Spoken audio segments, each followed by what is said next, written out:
Hello guys, praise lord. అందరూ బాగున్నారు కదండి. రండి మనం మనస్ఫూర్తిగా స్తుతిద్దాం. రండి నాతో పాటు స్తుతించండి. నిత్యము వెలుగునందు యెహోవా మీకే స్తుతి. నేను యెహోవాను, సర్వశరీరులకు దేవుడను, మీకే స్తోత్రం. హెబ్రేయులకు దేవుడకు యెహోవా మీకే మహిమ. సహాయము చేయువాడవైన యెహోవా మీకే స్తుతి. నన్ను విమోచించు ప్రవ్వా మీకే స్తోత్రం. మాకు ముందుగా నడుచుచున్న మా దేవుడైన యెహోవా మీకే మహిమ. ప్రభువే మనకు ఆత్మ, మీకే స్తుతి. మనకు ప్రభువే ఒక్కడే, ఆయన యేసుక్రీస్తు, మీకే స్తోత్రం. యెహోవా గొప్పవాడు, బహుకీర్తనీయుడు, మీకే మహిమ.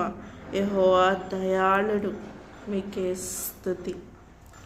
నాతో పాటు హృదయపూర్వకంగా స్తుతించారని నేను అనుకుంటున్నాను.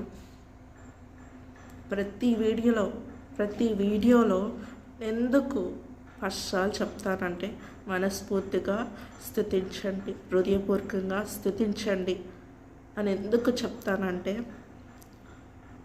మనం ఈ లోకంలో ఉండేటప్పుడు అన్ని రకాలైన ఆలోచనలు, డిఫరెంట్ థాట్స్ అనేది మనకి ఖచ్చితంగా ఏర్పడతాయి.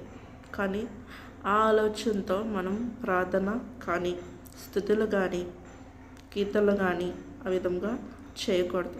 ఎందుకంటే ఎటువంటి ఆలోచనలు లేకుండా మనస్ఫూర్తిగా, అంటే స్వచ్ఛముగా, ఈ లోక ఆలోచనలు అన్నీ పక్కన పెట్టి మనం దేవునితో మాట్లాడుతున్నాం అనే అటువంటి ఆలోచన కలిగి స్తుతించాలి. మనస్ఫూర్తిగా ఆయనతో మాట్లాడాలి, ఆయనని స్తుతించాలి. అందుకే నేనైతే ఎక్కువగా హృదయపూర్వకంగా మీరు స్తుతించండి, మనస్ఫూర్తిగా స్తుతించండి అని నేను చెప్తా. ఓకే, మీకు అర్థమైంది అనుకుంటున్నాను. ఓకే, స్తుతించారనుకుంటున్నాను. అలాగే అందరికీ షేర్ చేయండి. Okay, thank you and praise lord.